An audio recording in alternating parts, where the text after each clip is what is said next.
और उसमें अपने अपने कैंडिडेट के पक्ष में बयानों के आने का सिलसिला भी लगातार जारी है। उपराष्ट्रपति चुनाव, इसमें कितना दम है, और ये दम कैंडिडेट्स के बेसिस पर नहीं देखा जाएगा, ये दम देखा जाएगा दोनों जो गठबंधन है उनकी मजबूती पर और उनकी एकजुटता पर।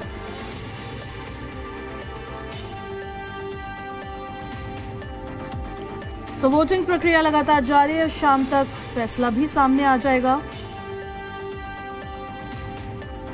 अब ऐसे में कई तरह के सवाल देखिए, क्रॉस वोटिंग को लेकर भी संभावनाएं जताई जा रही है, क्योंकि जो उपराष्ट्रपति होंगे वो सिर्फ एनडीए के नहीं उपराष्ट्रपति होंगे, वो पूरे देश का प्रतिनिधित्व करेंगे।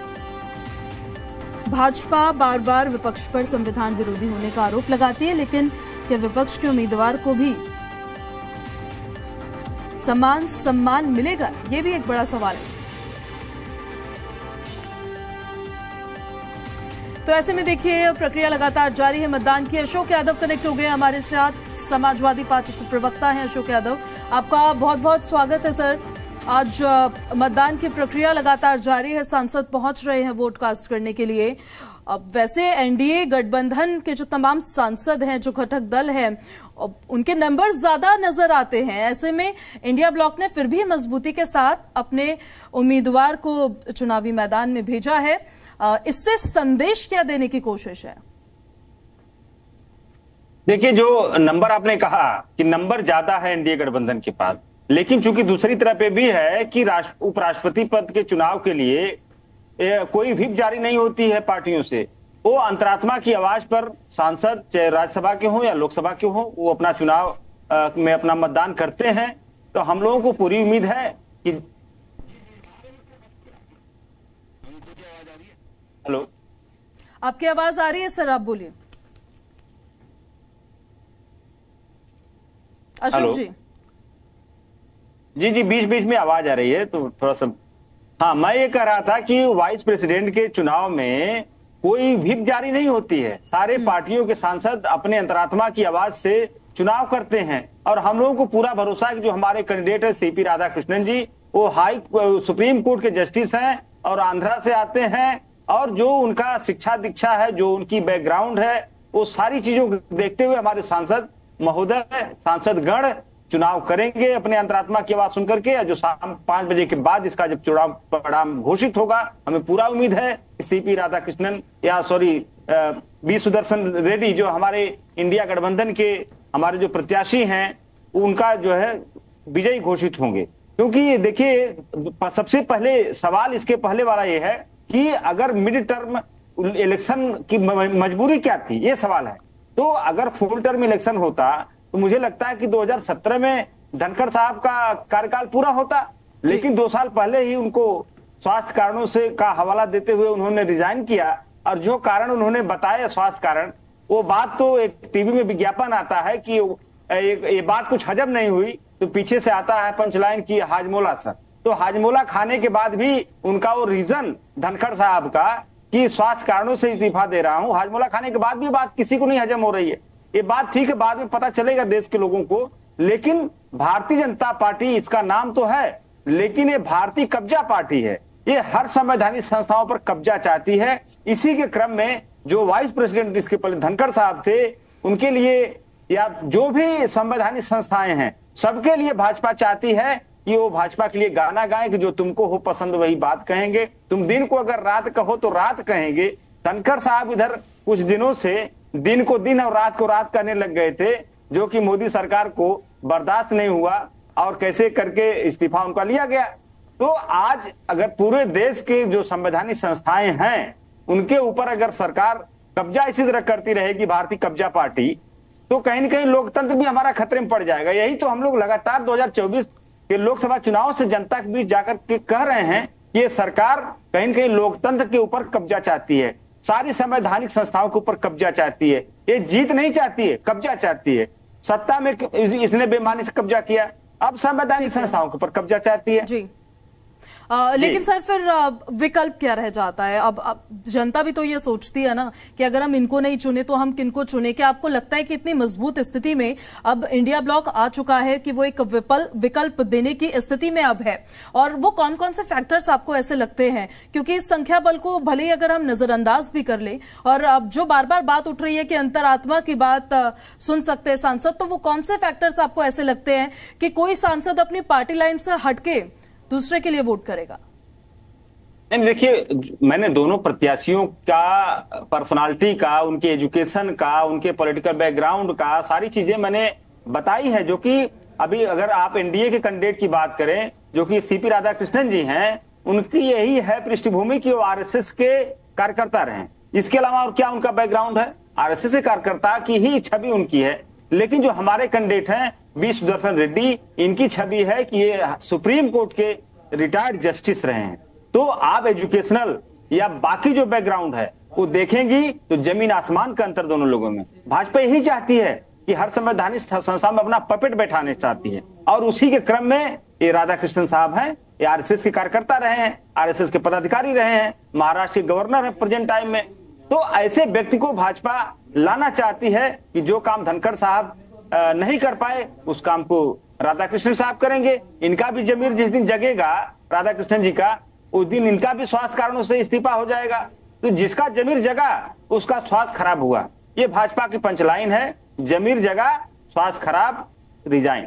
तो इस तरह की चीजें चल रही भाजपा में, और हम लोगों को पूरी उम्मीद है कि ये हमारे देश के जो सांसद हैं ये अपनी अंतरात्मा की आवाज जरूर सुनेंगे, और ऐसे व्यक्ति का चुनाव नहीं करेंगे जिसका जमीर पहले से ही आरएसएस और भाजपा के पास है। ऐसे व्यक्ति का चुनाव करेंगे जिसका जमीर खुद उसकी अंतरात्मा के पास है उनकी, और ऐसे व्यक्ति का चुनाव होना जिस देश के लोकतंत्र के लिए भी अच्छा है। अशोक जी, उपराष्ट्रपति पद पर हमेशा से एक ऐसे व्यक्ति को चुना जाता है जो शालीन होते हैं, जो संतुलित होते हैं। क्या अब ये पद भी पार्टी राजनीति की खींचतान में खिंच गया है, या फिर अभी भी जो लोकतंत्र के जो मूलभूत अंश है उस पर कायम है? देखिए, वाइस प्रेसिडेंट के चुनाव को लेकर के जो हमारे संविधान में व्यवस्था है वो ये इसीलिए व्यवस्था दी गई थी ना कि इसमें राष्ट्रपति उपराष्ट्रपति के चुनाव में व्हिप जारी नहीं होता है। इसलिए नहीं जारी होता है कि उपराष्ट्रपति राज्यसभा के सभापति होते हैं, देश के उपराष्ट्रपति होते हैं, ये सबके होते हैं। ये संस्थान ऐसा है उपराष्ट्रपति का, ये सबके लिए होते हैं। ये दलीय सीमाओं से ऊपर का पद है, इसलिए इसमें व्हिप नहीं जारी होती है।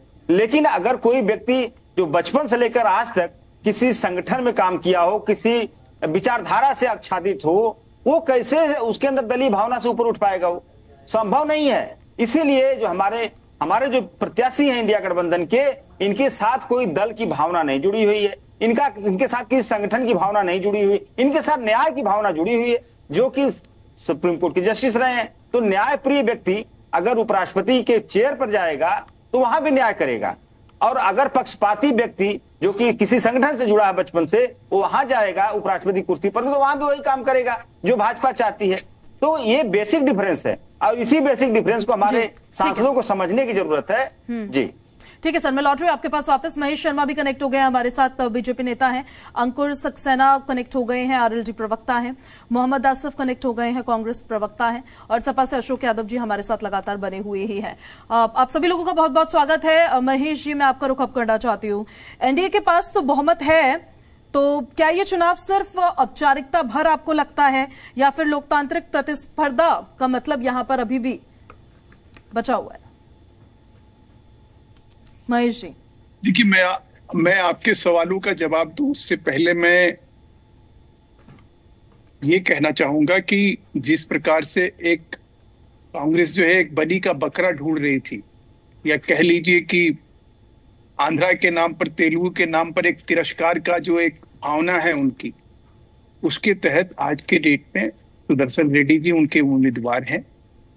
ये जानते थे, इंडी गठबंधन के लोगों को अच्छे से मालूम है कि लोकतंत्र में किस तरह से जो है किसी चीज को आकलन किया जाता है, किस तरह से उसकी महत्व होता है, और लोकतंत्र में सिर्फ बाजीगरी इस बात की नहीं होती है कि आप किसी रिटायर्ड सुप्रीम कोर्ट जज के लिए अगर किसी के पास समर्थन नहीं है, किसी के पास उस तरह का वोट की संख्या नहीं है, उसके बगैर भी आप उसको प्रत्याशी बनाते हैं, उसका मतलब क्या है? आप क्या संदेश देना चाहते हैं? आंध्रा से जहां से वो संबंध रखते हैं, उन लोगों का तिरस्कार है या नहीं है? जो जुडिशियरी है, जहां पे आप कह रहे हैं कि वो जस्टिस लिखते हैं अपने नाम के आगे, और उनकी एक मर्यादा है, उस मर्यादा को आज तार तार करने का काम कौन कर रहा है? पर सर, विपक्ष उम्मीदवार उतार रहा है, तो समस्या क्या है उसमें? बिल्कुल, मैं वही कह रहा हूं, विपक्ष अगर उम्मीदवार उतारता, समझ में आता कि उस चीज को कहीं सम्मान मिलता, जुडिशरी को सम्मान मिलता, तेलुगु लोगों को सम्मान मिलता, आंध्रा को सम्मान मिलता।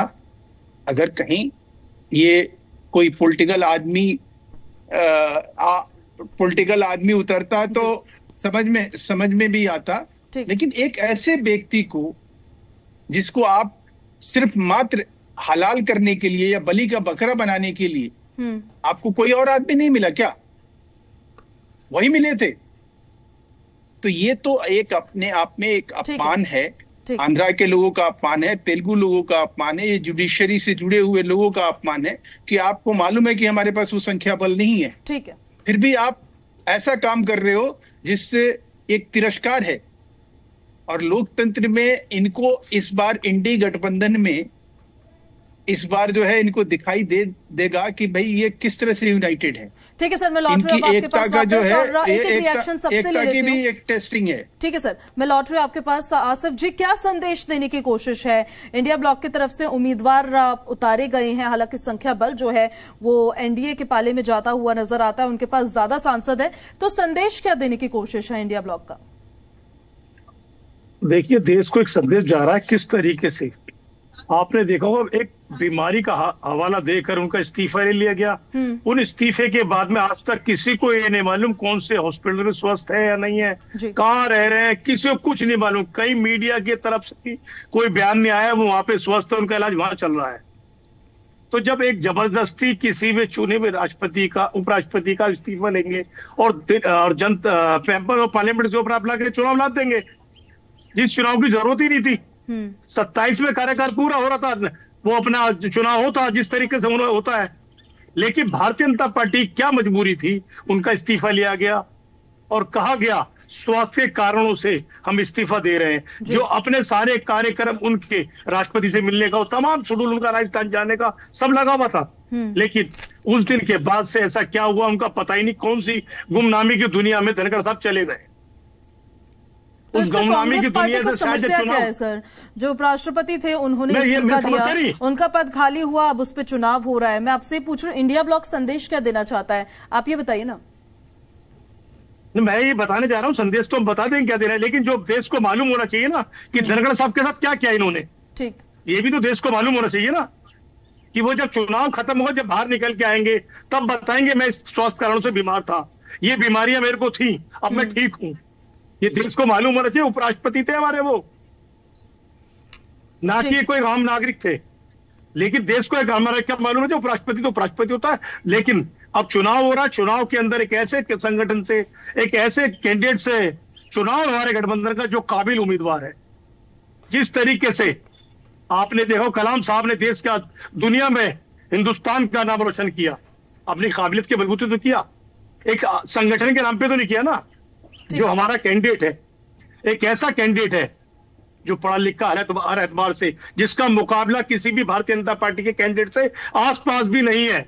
उनकी मिसालें हैं। इसीलिए आज सब कह रहे हैं, अंतर आत्मा से अगर वोट दिया गया तो देश के हित में वोट होगा, वरना देश के हित में वोट नहीं होगा। ठीक है सर, आज फैसले वो लिए जाएंगे, उपराष्ट्रपति आंख बंद करके फैसले भारतीय जनता पार्टी के कहने पर लेंगे, वो सबके उपराष्ट्रपति होंगे। ना कि ऐसा लगता है जिस तरीके से भाजपा ये चाहती है हमारा उपराष्ट्रपति के सीट पर कब्जा हो, जो हम चाहे वो करें। ठीक है, मैं लौट रही हूँ सर आपके पास, और अब मैं अंकुर सक्सेना जी आपका रुख करना चाहती हूँ, क्योंकि आप घटक दल में हैं एनडीए में, और आज वोटिंग की प्रक्रिया लगातार जारी है। ऐसे में बार बार विपक्ष की तरफ से यह आरोप लगाया जाता है कि लोकतंत्र को कुचलने की कोशिश केंद्र सरकार की तरफ से की जा रही है। उन पर आरोप, सत्ता पक्ष पर यह आरोप लगाया जा रहा है। आज जो चुनाव हो रहा है वो कितना लोकतांत्रिक तरीके से हो रहा है, या फिर इस सवाल को मैं इस तरीके से भी आपसे पूछ सकती हूँ कि जो उपराष्ट्रपति होंगे वो देश के उपराष्ट्रपति होंगे, वो किसी एक घटक दल के उपराष्ट्रपति तो नहीं होंगे। तो ऐसे में कैसे कॉन्फिडेंस में लिया जाएगा कि जब संख्या बल के हिसाब से उनकी जीत होती है तो किसी राजनीतिक दबाव में वो ना हो और बहुत ही निष्पक्ष तरीके से वो आगे सारी चीजों को कंट्रोल कर पाए, क्योंकि वो राज्यसभा के सभापति भी होंगे। देखिए मैम, आपने जो प्रश्न पूछा है उसी प्रश्न में उसका उत्तर समाहित है। और सर्वप्रथम आपके सम्मानित चैनल के माध्यम से, ठीक है, देश ये जानता है, विपक्ष को भी ये बात पता है कि इस चुनाव का परिणाम क्या होगा, पर मैं सर्वप्रथम आपके सम्मानित चैनल के माध्यम से एनडीए के उम्मीदवार माननीय महामहिम, आगामी जो महामहिम होने वाले हैं देश के उपराष्ट्रपति सीपी राधाकृष्णन साहब को अपनी पार्टी की ओर से धन्यवाद ज्ञापित करता हूं, हार्दिक बधाई, शुभकामनाएं प्रेषित करता हूं। अभी जो विपक्ष के प्रवक्तागण थे उनके द्वारा निरंतर एक बात कही जा रही थी कि उनके जो पूर्व जस्टिस माननीय बी सुदर्शन रेड्डी साहब हैं, जो उम्मीदवार हैं, वो न्यायिक प्रणाली का प्रतिनिधित्व करते हैं और न्याय के आधार पर फैसला करेंगे। तो माननीय श्रीमान जी, आपको ये अवगत कराना अत्यावश्यक है कि हमारे देश में जो भी जब कोई किसी लोकतांत्रिक पद पर पहुंच जाता है, संवैधानिक पद पर पहुंच जाता है, तो वो किसी राजनीतिक दल का नहीं रह जाता है, चाहे वो माननीय प्रधानमंत्री हो, माननीय महामहिम राष्ट्रपति हो, महामहिम उपराष्ट्रपति हो, और वो लोग सबको न्याय के तराजू पर ही देखते हैं। उनके लिए हर चीज जो है वो लोकतांत्रिक व्यवस्था का पार्ट हो जाती। दूसरी बात, आप देखिए दोहरे मापदंडों का प्रतिनिधित्व कर रहे हैं। एक तरफ आप कह रहे हैं कि हमने जुडिशरी के कैंडिडेट को उपराष्ट्रपति पद का प्रत्याशी इसलिए घोषित किया, ये इसलिए बनाया है कि वो न्यायिक व्यवस्था को कर सके। तो जब एनडीए गठबंधन के द्वारा, एनडीए के घटक दल द्वारा, भारतीय जनता पार्टी के द्वारा भारत के पूर्व न्यायिक चीफ जस्टिस ऑफ इंडिया को राज्यसभा में भेजा गया था, तो उस समय आप फिर धमाचौकड़ी क्यों मचा रहे थे? क्या वो तटस्थ भाव से देश के लिए कार्य नहीं किए? इसका मतलब है आप दोहरे मापदंडों को कर रहे हो। आप अगर भारत के किसी न्यायिक अधिकारी को, सुप्रीम कोर्ट के जस्टिस को चुनाव में लाते हो तो कहते हो कि हम न्यायप्रियता का समर्थन कर रहे हैं।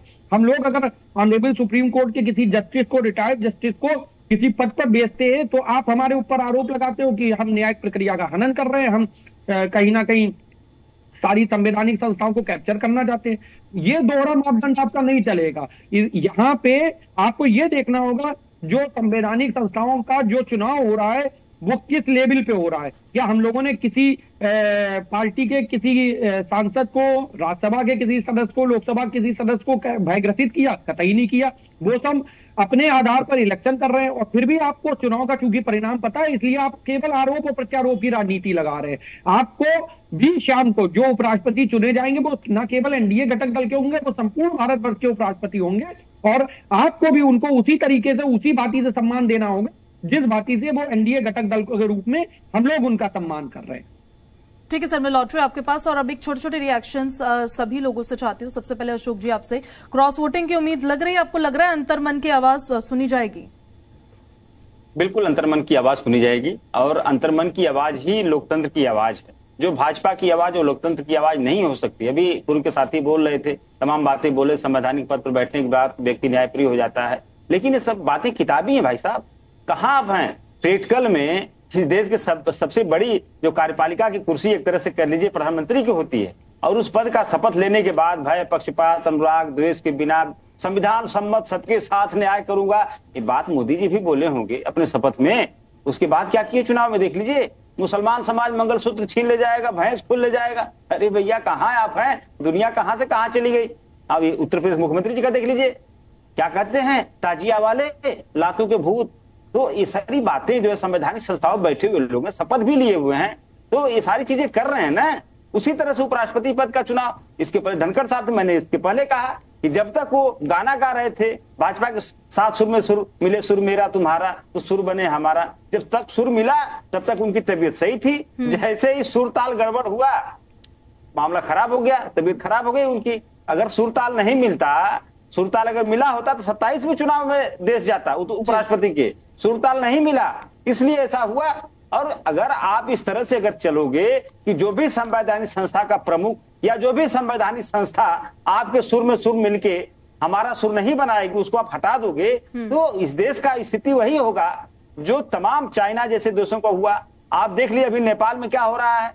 नेपाल में क्या हो रहा है, जनता जब इस तरह से जब उब जाती है, जनता किसी भी व्यक्ति से, कब्जा करने वाले व्यक्ति से, तो जनता सड़कों पर आ जाती है भाई। जी ठीक है सर, लॉटरी में आपके पास। और महेश शर्मा जी, एक छोटा सा रिएक्शन, सुर में सुर मिले तो ठीक, नहीं मिले तो पद से हटा दिया जाता है, आपका इस पर रिएक्शन, और साथ ही साथ सवाल पर भी कि विपक्ष ने यह भी आरोप लगाया कि बड़ी जल्दबाजी में ये चुनाव करवाया गया है। देखिए, गूंगे बहरे और अंधे लोगों के लिए तो हम कुछ कह नहीं सकते हैं, लेकिन जिन्होंने या मीडिया के माध्यम से या सार्वजनिक रूप से जो पूर्व उपराष्ट्रपति ने जो अपने इस्तीफे का कारण लिखा, अब उनके लिखित में भी बातों को अगर झुटलाया जा सकता है और उसको भी बरगलाया जा सकता है और उसके ऊपर भी राजनीति की जा सकती है, तो ऐसे लोगों को ईश्वर सद्बुद्धि दे। अब रही बात की अब की कि भाई उपराष्ट्रपति का चुनाव है और इस चुनाव का परिणाम साफ इंगित करता है कि ये अब कहीं के नहीं रहने वाले हैं। ये देश देखेगा कि इनका एकता और इनकी यूनिटी इंडी गठबंधन के नाम पर जो है, ये ताल ठोकने वाले लोगों को कहीं ना कहीं इस चुनाव के जरिए ये पूरा एक राजनीतिक संदेश पूरे देश में जाने वाला है और करारी शिकस्त जो है इस बात को कहीं इंगित करेगी और स्थापित करेगी कि देश में जो है किस तरह के सोच है और किस तरह से राजनीतिक जो लोकतांत्रिक जो हमारा स्वरूप है उसमें जो है किस तरह से ये डेंट लगाने की कोशिश करते हैं, किस तरह से उसको लेके एक वातावरण खड़ा करने की कोशिश करते हैं, तो ये उसकी भी कहीं शिकस्त होगी। और आने वाले टाइम में या वो बिहार चुनाव हो या बंगाल चुनाव हो या उत्तर प्रदेश में है, वहां पे ये इम्पैक्ट आएगा कि ये जिस प्रकार से इन लोगों ने एक ऐसे व्यक्ति का चुनाव किया जिसका कोई भी राजनीति से लेना देना नहीं है, जिसका किसी भी तरह से पार्लियामेंट्री जो प्रोसेस है उससे कोई लेना देना नहीं है, लेकिन इन्होंने एक आदमी, एक बलि का बकरा चाहिए था, वो बलि का बकरा इनको मिल नहीं रहा था कांग्रेस को। ठीक है सर, एक छोटा सा रिएक्शन अब मोहम्मद आसिफ जी आपसे, सुदर्शन रेड्डी जी को जो है चुन लिया। तो ये बलि के बकरे के अलावा और तेलुगु और आंध्रा के अपमान के अलावा और कुछ नहीं है। और एक करारी शिकस्त के बाद जो एक संदेश पूरे देश में जाना है, उसके लिए जो है कांग्रेस तैयार रहे। ठीक है, इंडी गठबंधन के नाम पर पहला अगर मोहम्मद आसिफ जी, छोटा सा रिएक्शन और लास्ट रिएक्शन आपसे ये, क्या आपको भी लगता है कि जो इंडिया ब्लॉक है उसका भी एक लिटमस टेस्ट होने वाला है, क्योंकि आने वाले वक्त में जब चुनाव होंगे तो इंडिया ब्लॉक की मजबूती, इस बार काफी प्रोग्रेस किया इंडिया ब्लॉक ने, जब लास्ट लोकसभा इलेक्शंस हुए थे, तो उसको और ज्यादा प्रोग्रेसिव बनाने के लिए इंडिया ब्लॉक की एकजुटता बहुत जरूरी है, उसका ये लिटमस टेस्ट हो सकता है। अनम्यूट कर लीजिए सर। मैं कह रहा हूं जब पिछला चुनाव हुआ उपराष्ट्रपति का, तो इनके साथ कितनी पार्टी थी, कितनी इनको छोड़ के चली गई है, इनको वोट नहीं दे रही चुनाव के अंदर। तो ये पता चला ना देश को, इन्होंने देश की हालत क्या कर दी है 24 के बाद में। 4 पार्टियों ने वोट डालने से मना कर दिया भारतीय जनता पार्टी के उम्मीदवार को, जो पहले से 14 से अब तक इन्हें वोट देते आ रहे थे किसी न किसी रूप में। तो आज देश को मालूम है भारतीय जनता पार्टी क्या हालात हो कर रखे हैं देश के। और दूसरी बात, अभी भारतीय जनता पार्टी के प्रवक्ताओं को बार बार बलि का बकरा बड़ा याद आ रहा है इन्हें। नॉन वेज के कितने शौकीन है, 12 इन्होंने एक ही बात बोली अपने अंदर कि बलि का बकरा, बलि का बकरा। आपने बलि का बकरा चुनाव करा दिया उपराष्ट्रपति का, इस्तीफा लेकर, बीमारी का बहाना मारकर। कोई तो दिखाते, बुलेटिन जारी करते उपराष्ट्रपति आप बीमार है, उस हॉस्पिटल में एडमिट है, लेकिन नहीं, आपकी तानाशाही का नतीजा जो चुनाव हो रहा है, इस तानाशाही के खिलाफ देश खड़ा है। आज आपको मालूम है किस तरीके से आपके हालात हो गए हैं, किस तरीके बिहार की जनता ने आपको नकार रही है, किस तरीके से इंडिया गठबंधन के साथ बिहार की जनता, बंगाल की जनता, उत्तर प्रदेश की जनता, तमाम जगह जहां चुनाव होगा, आपको मालूम है आपकी वोट चोरी जो पकड़ी गई है उसका नतीजा आपके सामने आने वाला है। इलेक्शन कमीशन को किस तरीके से आपने कैप्चर किया है यह भी देश को मालूम है। इलेक्शन कमीशन किस तरीके से भारतीय जनता पार्टी की भाषा बोलता है, किस तरीके से जवाब देने बिहार के अंदर आता है, या तो दिल्ली जवाब देता या कर्नाटक जाके जवाब कहां दे रहेगा। और एक छोटा सा रिएक्शन मुझे अंकुर जी से भी लेना है, क्योंकि सर कोई भी चुनाव होता है, अंकुर सक्सेना जी, कोई भी चुनाव होता है तो उसका असर कहीं ना कहीं स्टेट की राजनीति पर भी पड़ता हुआ नजर आता है। आरएलडी के लिए, आरएलडी की राजनीति पर उत्तर प्रदेश में इसका कितना असर पड़ता है, इस पर हम उनसे जरूर बात करते हैं।